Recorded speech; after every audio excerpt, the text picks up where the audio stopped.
La familia la vemos desde el capítulo 1 de la Biblia.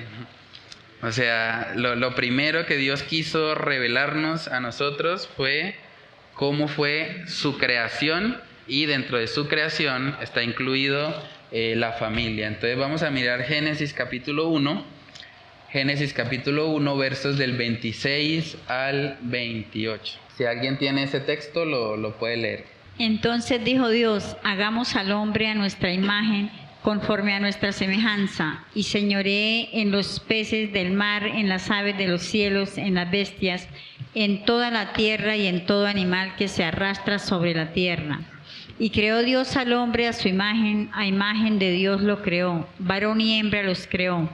Y los bendijo Dios y les dijo: fructificad y multiplicaos, llenad la tierra y sojuzgadla, y señoread en los peces del mar, en las aves de los cielos y en todas las bestias que se mueven sobre la tierra. Amén. Entonces vamos a orar para pedir la dirección del Señor. Padre, te damos muchas gracias por permitirnos, Señor, estar hoy aquí reunidos para iniciar una nueva serie, Señor, que nos habla acerca de esto que tú creaste, Señor, desde el principio, aún desde antes de que el pecado entrara en el mundo, Señor. Tú creaste la familia. La familia es tu idea. La familia es la primera institución humana. La formaste incluso antes de formar una iglesia, incluso antes de escoger a un pueblo como el pueblo de Israel. Padre, gracias porque a través de la familia podemos ver lo que es el cimiento, la base, el núcleo de cada sociedad. Ayúdanos, Señor, a poder darnos cuenta de la importancia que la familia tiene. No podemos realmente aspirar a tener una mejor nación, a tener un mejor mundo, si simplemente las familias no están siendo edificadas. No puede haber una iglesia fuerte si no hay familias fuertes. Padre, ayúdanos a poder darle la prioridad que la familia merece.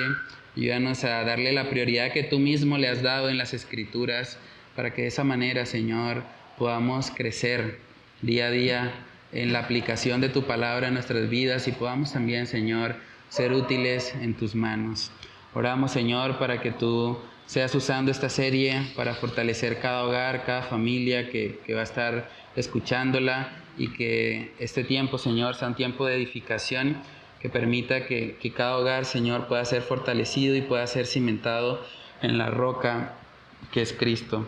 Oramos, Señor, para que solo tú seas exaltado en este tiempo. Te lo pedimos, Padre amado, en el nombre de Cristo Jesús. Amén y amén. Bueno, hermanos, entonces ahí vimos en Génesis capítulo 1 cómo desde el primer capítulo de la Biblia se presenta a la familia. Y vamos a estar hablando un poco más acerca de ese texto, pero coloqué ahí en la parte de reflexiona para que podamos interactuar un poco. Cuando una persona quiere saber acerca del funcionamiento adecuado de algo que fue diseñado, ¿qué libro debe consultar? El manual, ¿cierto? Casi nadie lo hace hoy en día. Casi siempre, sobre todo acá en Colombia, no tenemos esa cultura. Destapamos el televisor y bueno, prendámoslo. Llamemos a Robert, que ya lo ha hecho. Pero realmente muy poca gente se toma el tiempo de, bueno, voy a leer el manual, voy a ver cómo es que funciona, qué es lo que el diseñador de un electrodoméstico realmente quería hacer con él y cuáles son las funciones específicas que tiene, ¿cierto? Ahora, si las personas se tomaran el tiempo de hacer eso, probablemente el uso del electrodoméstico sería mucho mejor. Hay muchos electrodomésticos que incluso se han dañado porque alguien cometió un error que estaba escrito en el manual y que si hubiese consultado el manual, pues se hubiese evitado, ¿cierto? Entonces lo que vemos ahí en Génesis capítulo 1, pues es precisamente, nos está mostrando ahí Dios que la familia es algo que Él ideó. Él creó al hombre, a la mujer, Él los unió y les dio una responsabilidad. En ese contexto ellos tenían que administrar, tenían que señorear y juzgar de alguna manera o gobernar sobre toda la creación. Y era parte del propósito que Dios tenía para ellos como familia. Desafortunadamente sabemos que más adelante ese propósito se distorsionó porque ellos pecaron, ellos perdieron los privilegios que el Señor les había dado en ese contexto, Pero vemos que desde el principio la familia es algo que el Señor creó, es algo que Él diseñó. Entonces, si queremos realmente saber cómo debe funcionar adecuadamente nuestra familia, tenemos que ir al manual. Digámoslo así, la Biblia viene siendo como el manual del fabricante. El que fabricó la familia fue Dios y nos dejó este libro. Entonces, si queremos saber cómo funciona la familia, cómo una familia puede estar sólida, firme, fortalecida, pues necesitamos ir a la palabra de Dios, ¿cierto? Con lo que hay también, ¿por qué vemos tantos ataques sistemáticos de este mundo hacia el concepto de familia como Dios la diseñó? ¿Han visto eso? Ataques a lo que está ahí en Génesis capítulo 1, por ejemplo. Personas que tratan de cambiar lo que Dios ha dicho que es la familia. ¿Por qué vemos eso? ¿Por qué es común, digamos, que hayan esos ataques? Sí, es una realidad, ¿no? Este mundo prácticamente se ha encargado de decir lo opuesto a lo que Dios ha dicho. Ahí Génesis 1:26 dice Dios, hagamos al hombre a nuestra imagen. ¿Qué dice el mundo? El hombre fue creado, pero a imagen del mono, no a imagen de Dios. De hecho, el mundo no entiende que el ser humano fue creado, sino que es fruto del azar. Es fruto de, no sé, la evolución, fruto de la nada. De repente hubo una explosión por una cosa netamente fortuita, que nadie la provocó, y de ahí se formó el ser humano. O sea, cambian todo lo que el Señor ha dicho, ¿cierto? Dice ahí también que Dios los formó y dice que varón y hembra los creó. La familia está conformada por el género masculino y el género femenino. Hoy en día, tristemente, hay mucha gente diciendo, no, pues cada persona puede decidir con quién estar, y pues el matrimonio no siempre tiene que ser un varón y una hembra, puede ser un varón y un varón, o una hembra y una hembra. Por eso es contrario a lo que el diseñador ha dicho. El diseñador ha dicho que la familia está conformada por varón y hembra y que eso en últimas trae gloria a Dios. Eso en últimas es un reflejo, como vamos a ver también más adelante, del mismo evangelio. Porque dice la palabra que el hombre debe amar a su esposa como Cristo amó a la iglesia. Entonces, de alguna manera, cada familia, el varón, está llamado a representar el carácter de Cristo. Y la mujer está llamada a representar el carácter de la iglesia, esa iglesia que ha sido santificada y esa iglesia que se ha de entregar un día a su Salvador en las bodas del Cordero. Entonces, la familia inicialmente fue creada por Dios con un propósito de poder reflejarle a Él. Dios crea al hombre a su imagen y los une precisamente para ese propósito. Entonces, con lo que hay también, ¿es posible tener iglesias bíblicas si no tenemos familias bíblicas? ¿Cuáles son los requisitos de un obispo? Marido de una sola mujer, que gobierne bien su casa, ¿cierto? Eso, que tenga a sus hijos en sujeción. ¿Dónde ocurre eso? En la familia. O sea, el primer llamado que Dios nos hace precisamente a todos los que estamos de alguna manera involucrados en la iglesia es a que le demos prioridad al ministerio de la familia. A veces no lo vemos como un ministerio, pero realmente sí lo es. O sea, un ministerio, el ministerio viene de la palabra servir, un ministerio es un servicio. Y el servicio que nosotros hacemos principalmente debe estar enfocado a nuestra familia. No sirve de nada que seamos diligentes, activos en lo que tiene que ver con la iglesia, si estamos descuidando o poniendo por el piso lo que es ese ministerio de la familia. Aquí podemos ver incluso desde el principio, desde antes de formar una iglesia, Dios formó una familia. Es parte de su propósito y es parte de lo que el Señor también quiere enseñarnos. No podemos tener iglesias bíblicas si no hay familias bíblicas. Y de la misma manera, si no hay iglesias bíblicas, ¿qué evangelio vamos a predicar? La iglesia tiene el llamado de la gran comisión, pero ¿cómo vamos a cumplir la gran comisión si primeramente no estamos fortalecidos en nuestro hogar, en nuestra casa? Entonces es muy importante darle la prioridad que Dios mismo le da a la familia. coloqué también ahí, ¿puede una sociedad preservarse en el tiempo sin familias? ¿Qué pasaría si de repente todos abrazaran la idea de la homosexualidad, por ejemplo? ¿Se puede perpetuar una sociedad de homosexuales en el tiempo? Entonces, este mundo, tristemente, ha tratado de atacar mucho a la familia. Vemos hoy en día también, de hecho, parte del mandamiento que Dios le dio a ellos como familia fue: multiplíquense, fructifiquen. Y cada vez vemos más en nuestra sociedad que la gente dice: no, pues, hijos, ¿para qué? No, es que los hijos son como una carga. Primero voy a viajar, primero voy a hacer la maestría, primero voy a comprar la casa, primero el doctorado. Y cuando termine, si me queda tiempo, si todavía es posible un embarazo, tal vez lo intente. Pronto por allá a los 40, 45. Y mucha gente tiene esa mentalidad. De hecho, eso es una razón por la que estamos a punto, digámoslo así, de perder el primer puesto como la religión más grande del mundo. Porque, contrario al cristianismo, los musulmanes tienen una cosmovisión totalmente distinta. Ellos piensan más bien, entre más temprano la mujer empieza a tener hijos, mejor. Y las familias de los musulmanes generalmente tienen 12, 14, 15, incluso más de 20 hijos. Y es algo que ellos se han tomado muy en serio. De hecho, ellos comparten el libro de Génesis, digamos, en el Corán está el libro de Génesis. Entonces, ellos toman de alguna manera algunos principios también y lo aplican. Ellos son muy diligentes en eso. Y pues realmente, así como vamos, es cuestión de tiempo para que se conviertan en algún momento en la religión más grande. Y bueno, más allá de eso, porque no estamos compitiendo a ver cuál es la religión más grande, más allá de eso, hay de alguna manera una implicación en la sociedad. De hecho, algo que está pasando en Europa y en algunos países también de Asia es que la población está envejeciendo y las nuevas generaciones no están teniendo hijos. La consecuencia que es la población envejecida no puede, o bueno, más bien la poca natalidad que hay, el poco nacimiento de nuevas personas hace que la fuerza laboral sea menor. Si la fuerza laboral es menor, entonces la sociedad llega a colapsar.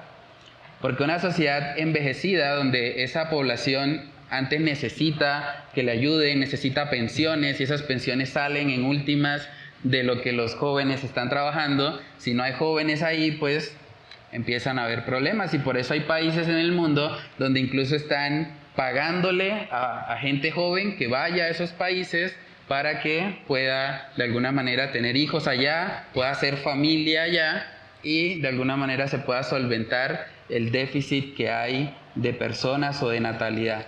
Entonces, las consecuencias son evidentes. Estudiamos también el domingo la consecuencia de que Jacob no le diera la prioridad a su familia. ¿Cuál fue? ¿Qué pasó con Jacob por no haber asumido su liderazgo espiritual? ¿Y la tragedia afectó solo a Jacob o afectó a los demás? A toda la familia, ¿cierto? Incluso no solo a la familia, a la ciudad entera de Siquem. O sea, hubo un genocidio que fue producto precisamente de que él había descuidado ese ministerio. Y yo creo que, bueno, eventualmente Jacob se arrepintió, vimos los frutos de su arrepentimiento, vimos cómo empezó ahora sí a darle la prioridad que el ministerio de la familia merece, pero debemos aprender de esos ejemplos. Debemos aprender de eso para que veamos la importancia que tiene para nuestras propias vidas el poder trabajar arduamente por la edificación de nuestros hogares. En Génesis capítulo 2, el siguiente capítulo, también podemos ver de forma un poco más detallada cómo fue esa creación del hombre y de la mujer. Génesis capítulo 2, versos del 18 al 25. Y dijo Jehová Dios: no es bueno que el hombre esté solo, le haré ayuda idónea para él. Jehová Dios formó pues de la tierra toda bestia del campo y toda ave de los cielos, y las trajo a Adán para que viese cómo las había de llamar. Y todo lo que Adán llamó a los animales vivientes, ese es su nombre. Y puso Adán nombre a toda bestia y ave de los cielos y a todo ganado del campo, mas para Adán no se halló ayuda idónea para él. Entonces Jehová Dios hizo caer sueño profundo sobre Adán, y mientras éste dormía, tomó una de sus costillas y cerró la carne en su lugar. Y de la costilla que Jehová Dios tomó del hombre, hizo una mujer y la trajo al hombre. Dijo entonces Adán: esto es ahora hueso de mis huesos y carne de mi carne. Esta será llamada varona porque del varón fue tomada. Por tanto, dejará el hombre a su padre y a su madre y se unirá a su mujer y serán una sola carne. Y estaban ambos desnudos, Adán y su mujer, y no se avergonzaban. Amén. Interesante eso, ¿no? Todo esto estamos hablando de cosas que sucedieron antes de que el pecado entrara en el mundo. Y ahí podemos ver, bueno, muchos principios, vamos a estar después también profundizando en muchos de ellos, pero es interesante que en Génesis 1:31 termina el capítulo 1 diciendo Dios que todo lo que había hecho era bueno en gran manera. O sea, el Señor creó la familia, les dio su propósito, les dio de alguna manera actividades también para hacer, tenían que enseñorear, tenían que gobernar sobre la tierra, y termina diciendo que eso era bueno en gran manera, ¿cierto? Y luego vemos en el capítulo 2 que aparece por primera vez Dios diciendo que algo no era bueno. Y lo que no era bueno era un hombre sin familia, un hombre que estaba solo, ¿cierto? Dice, no es bueno que el hombre esté solo, le haré ayuda idónea. Entonces, la familia viene a ser lo que Dios vino a proveer en ese contexto para suplir la necesidad de un hombre que realmente no encontraba ayuda idónea. Ese término es interesante porque dice que Adán estaba nombrando los diferentes animales y era una tarea difícil, ¿no? Pensar en colocarle nombre a todas las especies, pues yo creo que es algo difícil de hacer. Y en ese contexto, Adán veía, bueno, todas las especies tienen su pareja y pues tienen como familia y yo estoy solo. Y en ese contexto, Dios se aparece y Dios provee a Eva de la costilla y vemos que el mismo Adán cuando la vio, imagínense la cara de ponqué de Adán, después de haber estado solo, después de haber estado sin nadie, sin compañía, verla ahí, ver que era semejante a él, pero al mismo tiempo diferente y que le complementaba, eso para Adán debió haber sido algo muy especial. Y vemos que Dios le da a Adán el principio del matrimonio. Le dice, por tanto dejará el hombre a su padre y a su madre y se unirá a su mujer y serán una sola carne. Y estaban ambos desnudos, Adán y su mujer, y no se avergonzaban. O sea, había tal intimidad entre ellos que ni siquiera sentían vergüenza por su desnudez. Entonces, es parte del propósito de Dios para la familia.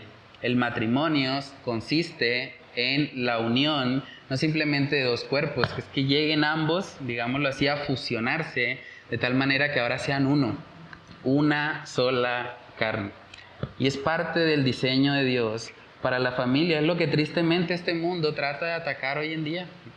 Hoy en día vemos también que estamos en una generación donde cada vez es más popular divorciarse. Lamentable eso.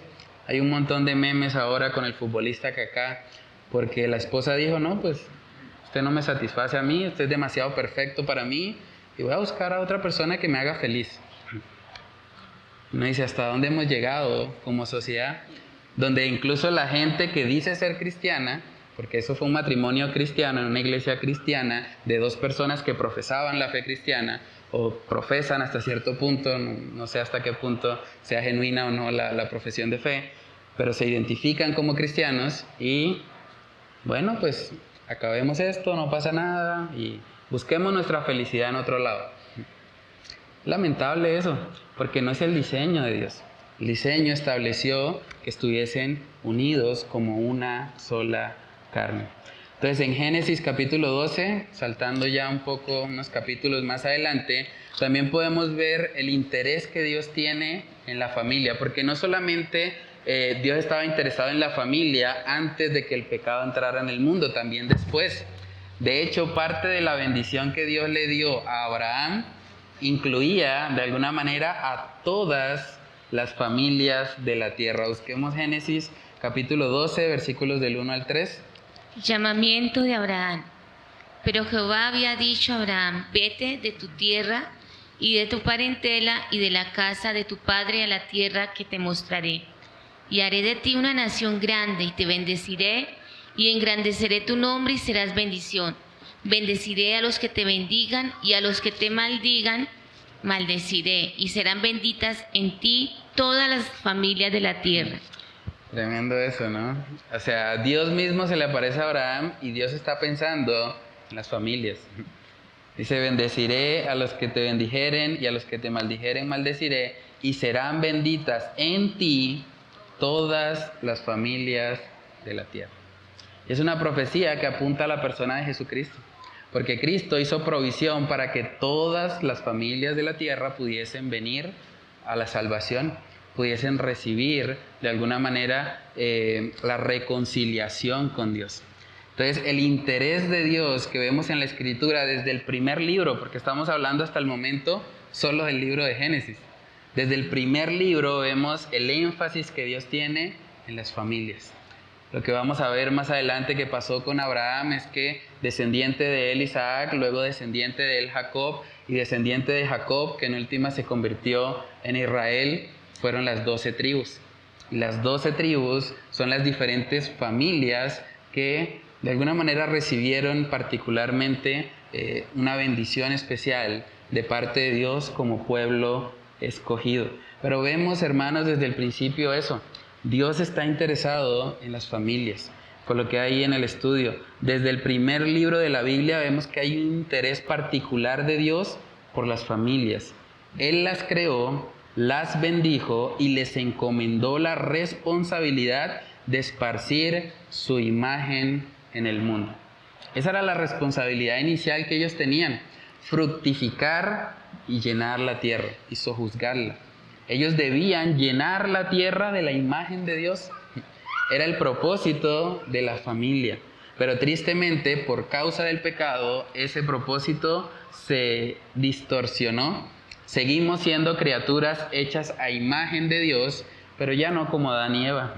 Ahora somos criaturas que portamos la imagen de Dios, pero al mismo tiempo portamos pecado. Portamos cosas que realmente no reflejan el carácter de Dios. Pero vemos, hermanos, siempre ese énfasis del Señor. Luego, más adelante en la historia bíblica, cuando llegamos al libro de Éxodo, cuando vemos el trato de Dios con el pueblo de Israel, con Moisés como líder de este pueblo, en Deuteronomio capítulo 6, vemos que Dios les dio una instrucción. Cuando Dios les da la ley a ellos, lo que les dice precisamente es que la ley debe estar enfocada en el bienestar de las familias, en el bienestar espiritual de las familias, que en última se convertirían en aquellos a quienes Dios iba a usar para mostrar el mensaje del Evangelio. Deuteronomio capítulo 6, versos del 1 al 9. Estos pues son los mandamientos, estatutos y decretos que Jehová vuestro Dios mandó que os enseñase, para que los pongáis por obra en la tierra a la cual pasáis vosotros para tomarla, para que temas a Jehová tu Dios, guardando todos sus estatutos y sus mandamientos que yo te mando, tú, tu hijo, y el hijo de tu hijo y el hijo de tu hijo, todos los días de tu vida, para que tus días sean prolongados. Oye pues, oh Israel, y cuida de ponerlos por obra para que te vaya bien en la tierra que fluye leche y miel, y os multipliquéis como te ha dicho Jehová, el Dios de tus padres. Oye Israel, Jehová nuestro Dios, Jehová es uno. Y amarás a Jehová tu Dios de todo tu corazón y de toda tu alma y con todas tus fuerzas. Y estas palabras que yo te mando hoy estarán sobre tu corazón, y las repetirás a tus hijos, y hablarás de ellas estando en tu casa y andando por el camino y al acostarte y cuando te levantes. Y las atarás como una señal en tu mano, y estarán como frontales entre tus ojos. Y las escribirás en los postes de tu casa y en tus puertas. Tremendo eso, ¿no? ¿Sí ven el énfasis en la familia? O sea, Dios podía haber dicho, bueno, pues lo que tú tienes que hacer, y si ellos no lo hacen, no te preocupes por ellos, déjalos en su pecado, pero tú solamente obedéceme en esto. Pero no vemos que Dios actúe de esa manera. Cuando Dios salva a una persona, no simplemente está pensando en esa persona, está pensando en últimas en las personas quienes pueden ser salvas a través de Él o a través de ella, ¿cierto? Entonces, claro, cuando la persona viene a Cristo, cuando la persona se arrepiente de sus pecados, pues parte de lo que debe hacer es compartir lo que ha aprendido con otros. Y Deuteronomio capítulo 6, en el verso 2, vemos que el mandato de Dios no era para que la persona simplemente se quedara con el mandato y no lo compartiera con nadie más. Porque de hecho no solamente va a los hijos, dice al hijo de tu hijo, o sea, a los nietos. O sea, parte de nuestra tarea como cristianos, hay algunos que tal vez son abuelos aquí, y el abuelo también tiene una labor evangelística con sus nietos. O sea, es importante transmitir, es parte de lo que Dios desea. Dios desea que nosotros no simplemente obedezcamos nosotros de manera individual o como llaneros solitarios, sino que podamos compartir estos mandamientos, estas enseñanzas con las siguientes generaciones, con los hijos de nuestros hijos, y de esa manera el mundo va a ser impactado. Lo que vemos, o el propósito que Dios tenía también específico con la nación de Israel, es que ellos fuesen un pueblo escogido, un pueblo diferente, un pueblo que le mostrara a las demás naciones cómo era realmente caminar con Dios. Ese era el propósito. Tristemente Israel no cumplió eso y fallaron de muchas maneras, pero lo que Dios quería para esas familias de las diferentes tribus era que ellos le dieran prioridad a su casa, a su familia, que se esforzaran en enseñar los mandamientos que debían estar primero en su corazón, porque antes de decirle que la repita a sus hijos, le dice que esos mandamientos deben estar primero en su corazón y luego transmitírsela a la siguiente generación. O sea, el enfoque de Dios no es simplemente el individuo como tal. El enfoque de Dios también son las familias. Y eso es importante, porque vivimos en una cultura individualista. En la cultura donde nos dicen, sálvese quien pueda, pase por encima del que tenga que pasar. Pero a la luz de la palabra vemos el concepto de familia. Y es interesante porque no solamente se habla de familia en términos físicos, digámoslo así, o en términos de sangre, o en términos biológicos, sino que también se habla de familia espiritual. Cuando nosotros venimos a Cristo, y ahí ya estamos pasando al Nuevo Testamento, cuando vamos al Nuevo Testamento, vemos que Dios nos hace parte de una familia en la fe, de una familia espiritual. Y eso, de alguna manera, es una metáfora que nos muestra la forma como deberíamos relacionarnos con nuestros hermanos en la fe, porque somos familia. Miremos Efesios capítulo 3, versículos del 19 al 20.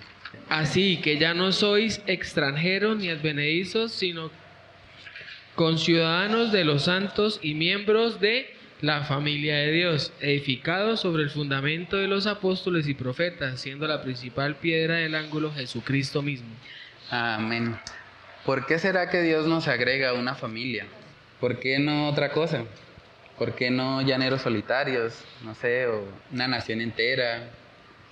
¿Por qué el concepto de familia sería importante cuando hablamos de la iglesia? ¿Por qué necesitamos vernos a nosotros mismos como miembros de la familia de Dios? Es lo que Pablo les está diciendo a los creyentes de Éfeso.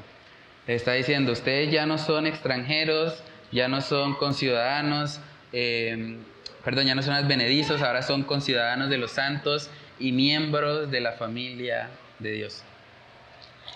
O sea, deberíamos vernos como iglesia, como familia. Y es algo que de alguna manera nos enseña. ¿Por qué? Porque todos venimos de una familia, ¿cierto? Todos estamos acá porque tenemos familia, sea que estén vivos o sea que no estén vivos, pero somos el producto, estamos relacionados hasta cierto punto con la idea de una familia terrenal, ¿cierto? Entonces lo que Dios viene a hacer aquí es mostrarnos, bueno, así como ustedes tienen una familia terrenal, ahora tienen una familia espiritual, una familia en la fe, y deben verse como tal, como familia. Y cuando hablamos de familia, los familiares pueden tener diferencias, los familiares pueden discutir entre sí, pero los familiares, en una buena familia al menos, se van a seguir amando. Y el vínculo que los une va más allá de pronto de las diferencias, va más allá de las dificultades que puedan tener, los desacuerdos. Y de la misma manera, cuando hablamos de la familia de Dios, deberíamos tener un vínculo especial con nuestros hermanos en la fe. No simplemente vernos como compañeros de fe o colegas en la fe. No, pues asistimos a la misma iglesia y ya. Sino que yo debo aprender a ver a mi hermano como mi familia.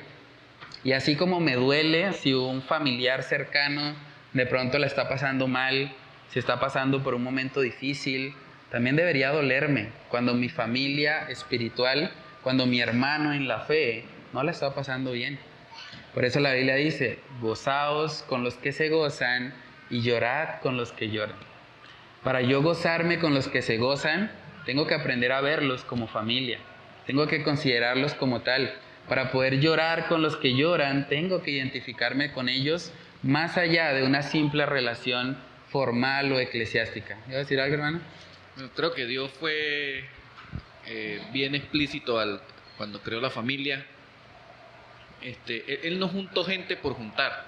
O sea, los hijos nacen de la unión de dos personas y eso no es una idea loca de Dios. Tenía el propósito de que la familia fuera algo que no se pudiera disolver, o por lo menos el vínculo de familia.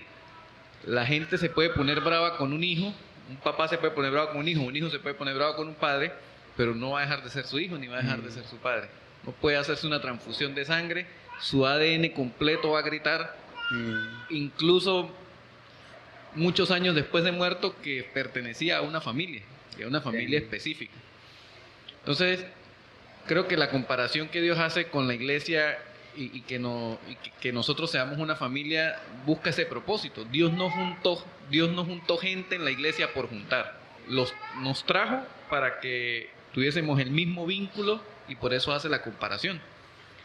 A pesar de que nosotros tengamos las diferencias, como dice el pastor, nos une el mismo ADN, la misma sangre. Misma sangre del Señor, el mismo ADN del Señor, que no es un detalle menor, o sea, es ya bastante grande. Y aunque nosotros nos vayamos a otro lugar, nos vayamos a otro país, nos dejemos de ver, nunca vamos a dejar de ser familia. Entonces creo que es lo interesante de la comparación que hace el Señor con la iglesia. Sí, no, y eso en última nos muestra también que cuando hablamos del concepto de familia, no solamente Dios tenía en mente o en su diseño la familia natural o la familia de sangre, Él tenía en mente también que esa familia se convirtiera en un estándar para la familia espiritual.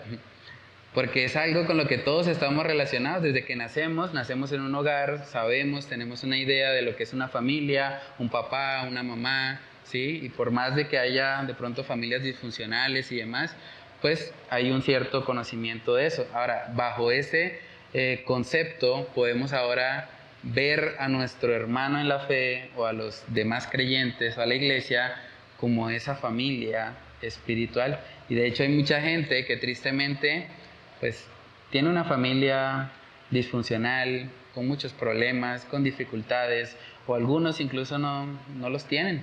Algunos son huérfanos, algunos pues han venido enfrentando muchas luchas a nivel familiar, y en ese contexto el Señor aparece para proveer de alguna manera una bendición espiritual para aquellos que tal vez vienen de contextos familiares difíciles. Entonces, la idea de familia no solamente va hacia lo natural, va también hacia lo espiritual en la iglesia. Entonces, es algo que vemos a lo largo de toda la Escritura. Hemos mirado Génesis, hemos mirado el pueblo de Israel, hemos mirado la iglesia, y es parte fundamental, está a lo largo de toda la Escritura. Con lo que ahí también en la parte de aplica. La familia es la primera institución humana y es considerada por la mayoría de las constituciones del mundo como el núcleo fundamental de la sociedad. De hecho, si ustedes buscan la Constitución Política de Colombia, así aparece. La familia es el núcleo fundamental de la sociedad. No obstante, pese a lo evidente de su importancia, en la práctica muy pocas personas se han tomado el tiempo para capacitarse en los principios que deben regir a la familia. Eso me parece muy curioso porque la Constitución está diciendo la familia es el núcleo de la sociedad, Pero ¿cuánto dedica el gobierno o la Constitución y demás, las leyes colombianas, a fortalecer la familia? Muy poco, prácticamente nada, están solamente para apagar incendios. Cuando hay un problema, entonces sí el niño lo llevan al bienestar familiar y ahí sí intervienen, pero ya cuando es algo crítico. Pero realmente si entendemos que la familia es el núcleo fundamental de la sociedad, como está establecido en la Constitución, y si queremos tener una sociedad fuerte, pues necesitamos familias fuertes. Y eso no va a ocurrir por ósmosis. Eso no va a ocurrir simplemente dejando a la gente actuar conforme a su propia prudencia.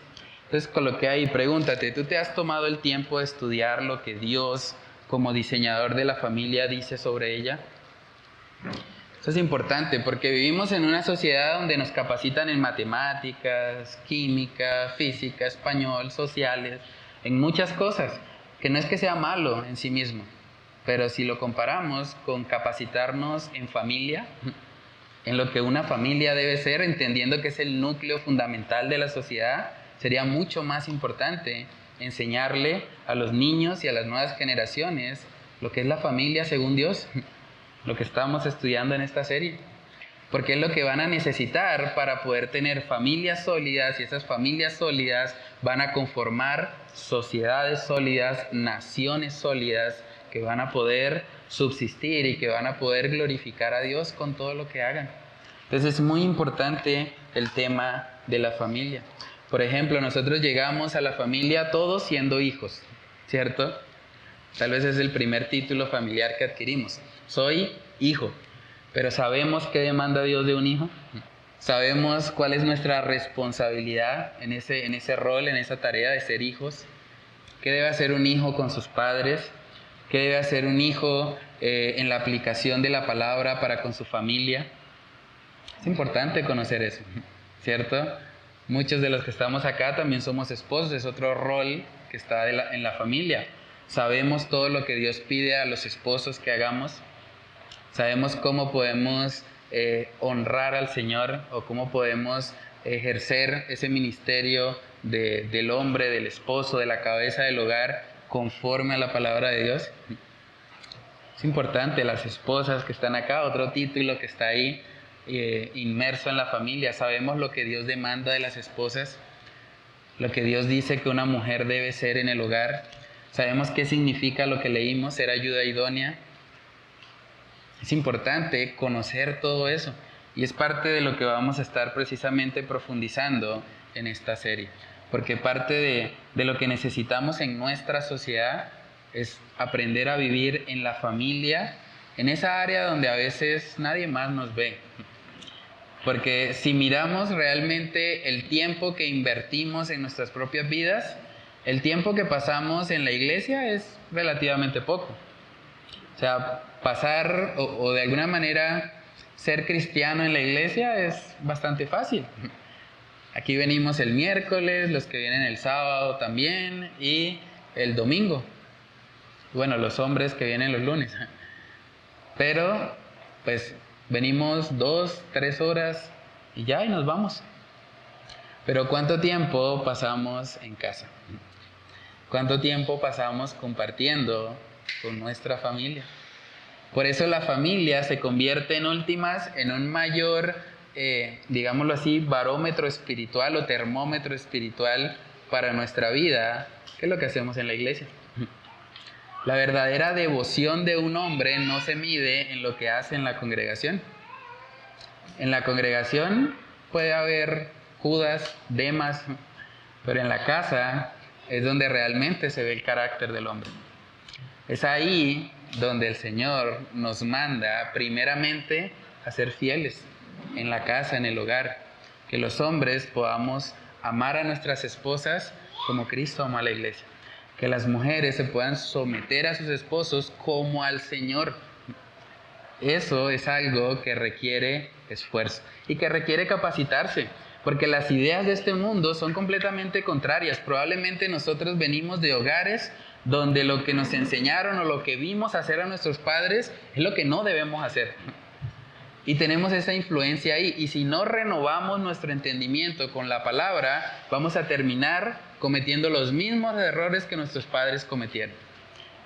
Y vamos a pensar que ser cabeza del hogar es pisotear a nuestra esposa, pasarle por encima, es no dejarla trabajar porque la mujer se queda en la casa. Y muchas ideas que en últimas tenemos que contrastarlas es con la palabra de Dios. Miremos Romanos capítulo 12.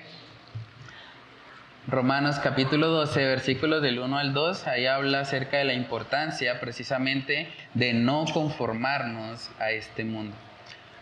Romanos capítulo 12, versos del 1 al 2, si alguien lo tiene ahí lo puede leer. Así que, hermanos, os ruego por la misericordia de Dios que presentéis vuestros cuerpos en sacrificio vivo, santo, agradable a Dios, que es vuestro culto racional. No os conforméis a este siglo, sino transformaos por medio de la renovación de vuestro entendimiento, para que comprobéis cuál sea la buena voluntad de Dios, agradable y perfecta. Amén. Me encanta en ese texto la palabra comprobéis. Es como Dios diciendo, no se conformen a este mundo. Vengan y pruébenlo. O sea, compruébenlo. Comprueben que realmente es verdad lo que les estoy diciendo, que mi voluntad es buena, agradable y perfecta. Es interesante, ¿no? Es como esa invitación del Señor. Vengan, prueben, dense cuenta que lo que les ofrezco en mi palabra es 1000 veces mejor, es bueno, agradable y perfecto, contrastado con lo que este mundo quiere decirnos, ¿cierto? Entonces es algo que requiere esfuerzo de nuestra parte, requiere diligencia. Para poder tener hogares bíblicos vamos a tener que esforzarnos en estudiar qué es lo que Dios dice. Porque no va a ser la psicología la que nos va a hablar correctamente de la familia, no va a ser este mundo, no va a ser la sociedad, no va a ser el colegio, no van a ser las escuelas. Es triste, yo trabajo en un colegio y me doy cuenta, los ataques a la familia están viniendo principalmente de los colegios. O sea, mucha de la psicología moderna está tratando de decirle a los niños desde temprana edad, no, mira, pues la familia, tú decides qué tipo de familia quieres tener y pues familia puede ser hombre con hombre, mujer con mujer, no pasa nada, incluso ahorita hablan del poliamor, entonces un hombre con 3 mujeres es una familia, o una mujer con 3 hombres es una familia, pero eso es completamente opuesto a lo que Dios ha dicho. Entonces, ¿quiénes están llamados a renovar su entendimiento para poder contrastar todas esas mentiras, para poder enseñar a las siguientes generaciones? Pues somos los creyentes. Y va a requerir esfuerzo, va a requerir ser diligentes en estudiar este libro y en aplicarlo a todas las áreas de la familia. Segunda de Timoteo capítulo 3, vamos ahí. Segunda de Timoteo capítulo 3, versículos del 16 al 17. Toda la escritura es inspirada por Dios y útil para enseñar, para redarguir, para corregir, para instruir en justicia, a fin de que el hombre de Dios sea perfecto, enteramente preparado para toda buena obra. Amén. Todo lo que se requiere para que el hombre de Dios sea perfecto está acá en este libro. Todo lo que se requiere para que las familias estén fortalecidas está acá. Otra vez, este es el manual del fabricante, es el manual del diseñador. Si queremos que la familia funcione correctamente, tenemos que conocer lo que Dios dice. Y tenemos que esforzarnos, tenemos que pedirle al Señor que nos dé de su gracia para poder aplicar esto a nuestra vida.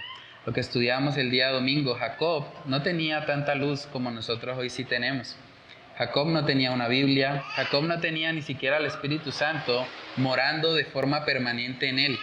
Pero precisamente por medio de los golpes, por medio de los errores, pues se dio cuenta de la importancia de la familia y empezó a corregir.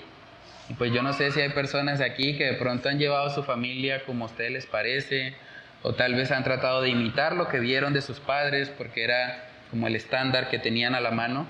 Pero sea cual sea el caso, el llamado de la Escritura es: renovemos nuestro entendimiento con la palabra y permitamos que sea la palabra de Dios la que gobierne nuestras casas, nuestros hogares, nuestras familias.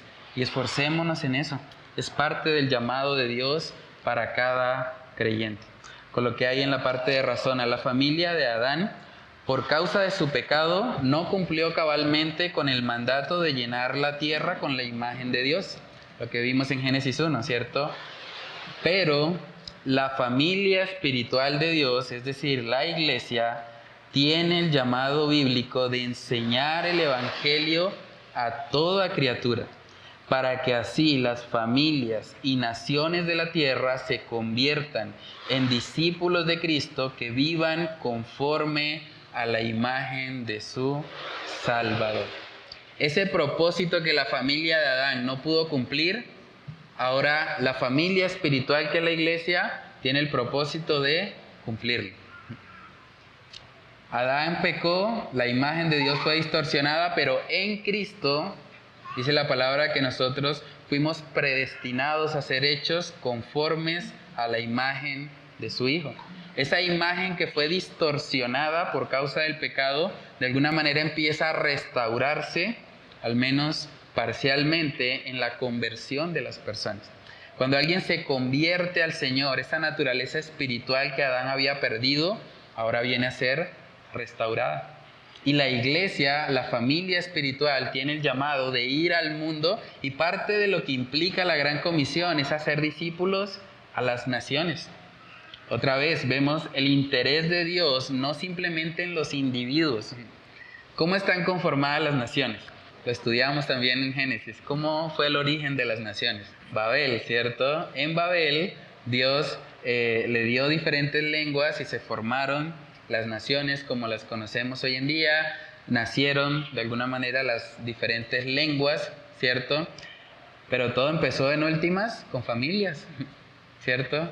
Entonces las familias conforman naciones, y la gran comisión no es simplemente vayan y busquen individuos, ni siquiera es vayan y busquen familias, es hagan discípulos a las naciones. Traten de imaginarse eso. Imagínense a Colombia siendo discípula de Cristo. La nación colombiana, hagan discípulos a la nación colombiana. Eso es la gran comisión.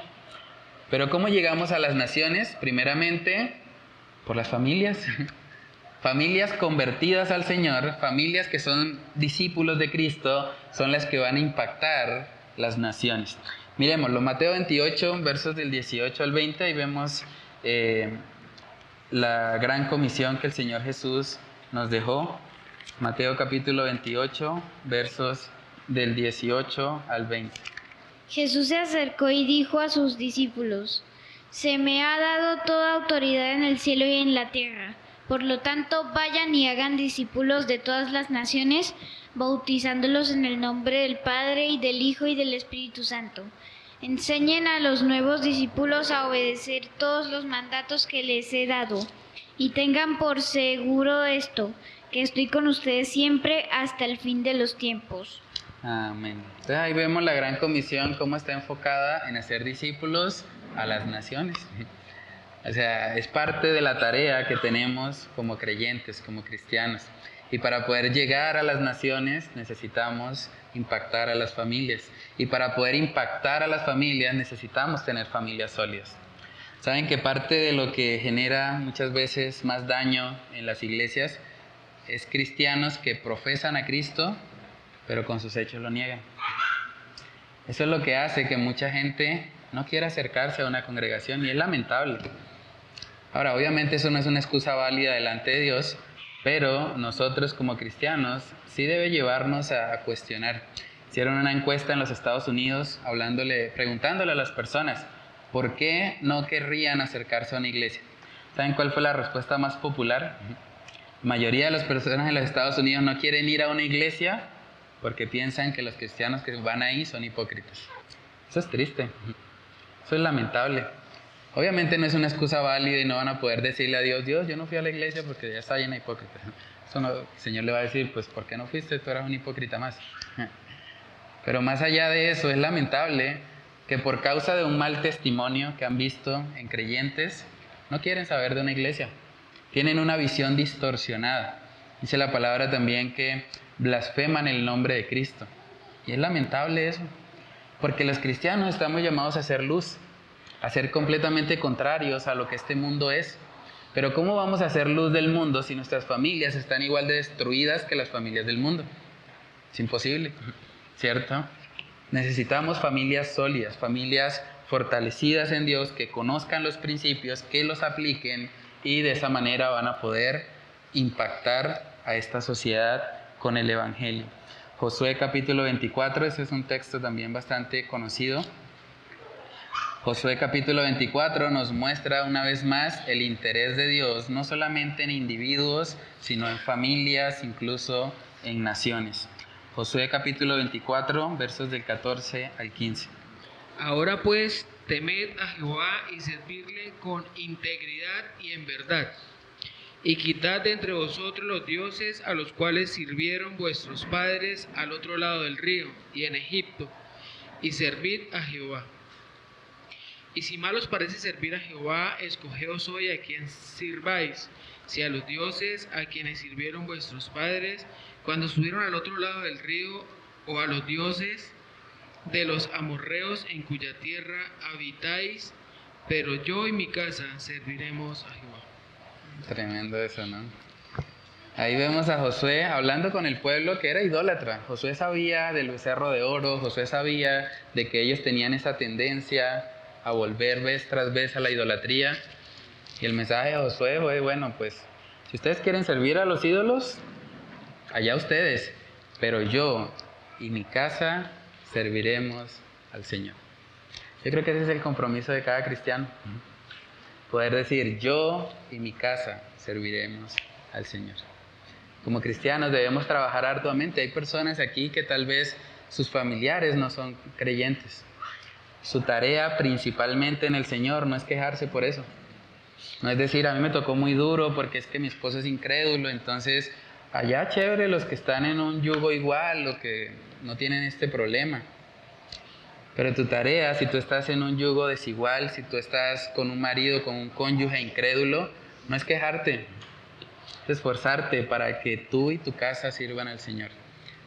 Y usar también los principios que Dios ha establecido en la palabra para ganar a tu esposo.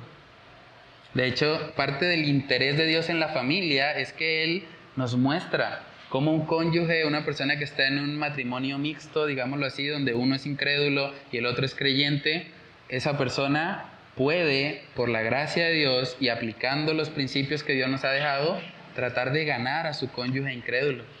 Y el Señor dejó principios para eso. Entonces es importante estudiar qué dice Dios respecto a eso, para que yo pueda decir igual que Josué, yo y mi casa serviremos al Señor. La familia es el ministerio principal, es la primera institución humana y nuestra tarea como cristianos es trabajar duro, poner toda diligencia, todo esfuerzo en que nuestras familias sirvan a Jehová. ¿Lo estamos haciendo? ¿Estamos esforzándonos en eso? ¿Estamos dándole el primer lugar a la familia? O tal vez hemos permitido que incluso el ministerio sea lo que tenga el primer lugar. O que las actividades de la iglesia sean lo primero. Porque de nada sirve eso si la familia no está cimentada en el Señor. Entonces necesitamos establecer prioridades y tomar decisiones para poder darle a la familia el lugar que Dios le da. El primer ministerio de cualquier cristiano es su casa. Y después de eso viene todo lo demás. Pero primero, su casa. Obviamente, primero está amar a Dios con todo su ser. Dios es lo máximo, lo que debe tener el primer lugar. Pero en segundo lugar, es la familia. Y debemos vivir vidas que reflejen eso. De lo contrario, el mensaje cristiano será desestimado. Porque no va a haber coherencia. Decimos una cosa, pero hacemos otra. Entonces, hermanos, ese es el estudio de hoy, la introducción básicamente a la serie. Coloqué una frase ahí también para meditar, dice, solo si tu familia está siendo bien atendida en todas sus necesidades espirituales, emocionales y físicas, podrás tener un ministerio fructífero para la gloria de Dios. Es un comentarista bíblico que dijo eso.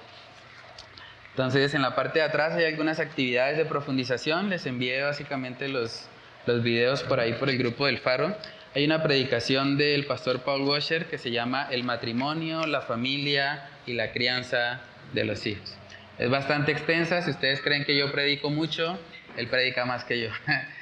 Entonces, esa es una charla un poquito larga porque abarca precisamente matrimonio, familia y crianza de hijos. Pero es excelente, les recomiendo que la puedan ver. También hay otra predicación muy buena, se llama ¿Por qué los hogares andan mal?, del pastor Sugel Michelén. Y habla de lo que hemos hablado hoy, de que tristemente muchos cristianos, aunque tienen la teoría de que la familia es el principal ministerio, en la práctica no está sucediendo. Entonces, habla acerca de eso la predicación, pueden escuchar ambas y escribir ahí en el recuadro de abajo las principales enseñanzas y aplicaciones de los videos. También les compartí un artículo que se llama ¿Por qué mi familia es mi primer y más grande ministerio? Deberíamos aprender a ver eso así. ¿Por qué mi familia es mi primer y más grande ministerio? Entonces pueden leer el artículo del Ministerio Aprendiendo la Sana Doctrina y meditar en la importancia que tiene para Dios el ministerio de la familia. Deberíamos empezar a verlo así, como un ministerio. No simplemente un ministerio de la iglesia, sino un ministerio personal. Fortalecer mi hogar para que con un hogar fortalecido yo pueda ser de bendición para esta sociedad caída. La actividad número 3, coloqué ¿cómo impacta tu vida devocional saber que Dios te hizo parte de una familia física y espiritual para que ahora cumplas con el propósito que la familia de Adán no logró? Es interesante, ¿no? Tenemos la tarea en Dios, en Cristo, de cumplir con lo que la familia de Adán no pudo cumplir. Con llevar la imagen de Dios a cada rincón de la tierra.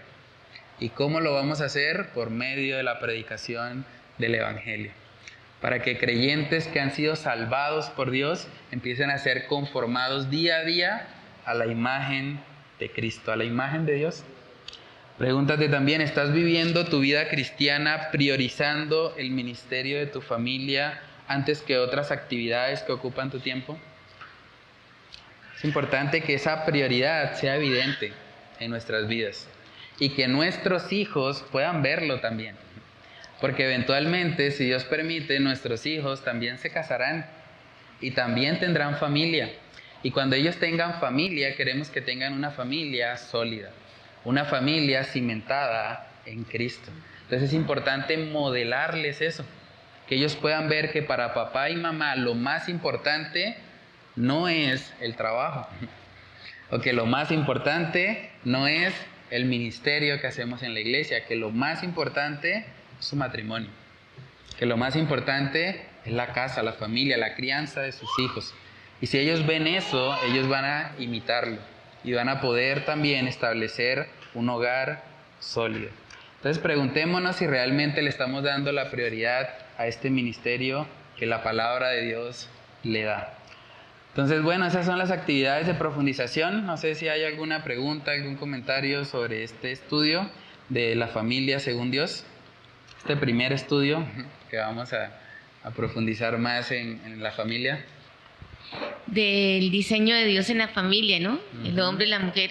Y lo que me ha causado impacto en estos días en las redes es cómo dos mujeres pueden tener una niña, ¿sí? Y llamar eso una familia.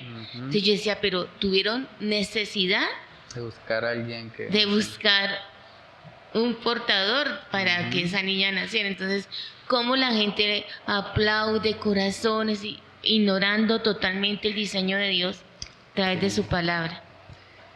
Sí, es lamentable, ¿no? Este mundo caído trata de distorsionar lo que Dios ha establecido como bueno en gran manera, como vimos ahí en el libro de Génesis. Pero sí es nuestra tarea como cristianos poder renovar nuestro entendimiento y predicar el verdadero diseño de la familia. Lo que decía mi esposa, sí, o sea, digamos, lo que ella comentaba de esa familia, digamos, ese niño o esa niña cuando empieza a crecer y empieza a ver esa identificación de los padres, creo que dirá, bueno, yo qué soy, yo quién soy, o qué hago, o sea, y tristemente uno ha visto muchos casos sobre eso y, o sea, prácticamente un niño se va a crear sin una identidad, porque no sabe qué es. ¿Ve? No, y el mundo va en esa dirección. El domingo también les comentaba en la prédica el caso del juez colombiano que lo inhabilitaron para ejercer cargos públicos por 15 años. O sea, es un caso de verdad lamentable. Porque además de ser juez, él es pastor y le dijeron, no, usted tiene que casar una pareja de homosexuales. Y él dijo, no, yo no puedo hacer eso. Y él apeló a la Constitución, a la objeción de conciencia, y eso fue a la Corte, y la Corte dijo, no, la ley, según ellos, está por encima de la objeción de conciencia. Y lo condenaron. Entonces uno dice, ¿para dónde va el mundo? Y si lo miramos más ampliamente, en todo el mundo, incluso hasta en las películas, hoy en día Disney está trabajando arduamente en eso. Colocar personajes homosexuales ahí, otra vez es un ataque directo a la familia, porque ellos saben en últimas que destruyendo la familia, pues destruyen en últimas la sociedad y ellos creen que van a destruir el cristianismo, ¿no? Entonces es algo que tenemos que prepararnos, tenemos que ser conscientes de que el mundo va en otra dirección, pero tenemos que permanecer siendo fieles a nuestro Dios y confiando en que el diseñador de la familia es mucho más sabio que cualquier hombre caído, ¿no? Entonces sí, hermanos, vamos a orar entonces y a pedirle al Señor que Él nos ayude a tener familias sólidas, familias que estén cimentadas en Cristo y que puedan vivir realmente para la gloria de nuestro Dios. Bueno, Padre Celestial, te damos muchas gracias, Señor, por este tiempo, por esta serie que nos has permitido iniciar. Gracias porque nos recuerdas, Señor, por medio de tu palabra, la importancia que tiene la familia. Oramos, Señor, para que tú nos ayudes a cada uno de nosotros. Tenemos diferentes contextos, tenemos diferentes luchas, tenemos diferentes preocupaciones en torno a la familia, pero oramos, Señor, para que en todo podamos buscar agradarte, para que podamos, Señor, darle la prioridad que tiene este ministerio en nuestras vidas, que sea evidente, Señor, para quienes nos rodean, que lo más importante para nosotros realmente es que nuestra familia te conozca, es que podamos decir como Josué, que yo y mi casa serviremos al Señor. Padre, ayúdanos, Señor, no podemos en nuestras propias fuerzas, necesitamos mucha instrucción de tu parte, necesitamos de tu gracia, de tu misericordia, de tu Espíritu Santo llenándonos para poder aplicar los principios que tú has establecido en tu palabra. Señor, oramos para que esta serie pueda ser usada por ti, Señor, para fortalecer los hogares, para que haya familias, Señor, que puedan alinearse a tu buena, agradable y perfecta voluntad, Dios. Padre, oramos para que solo tú seas exaltado por medio de este estudio, por medio de esta serie que acabamos de iniciar, y que en todo, Señor, nos permitas poder glorificar tu nombre para así también, Señor, alcanzar a este mundo perdido con el Evangelio y mostrarles cómo tu palabra siempre es mejor, porque eres tú quien ha formado la familia y eres tú, Señor, quien ha establecido los principios para que funcione correctamente. Padre, oramos para que tú nos ayudes a vivir lo que estudiamos. Te lo pedimos, Señor, en el nombre de Cristo Jesús. Amén y amén.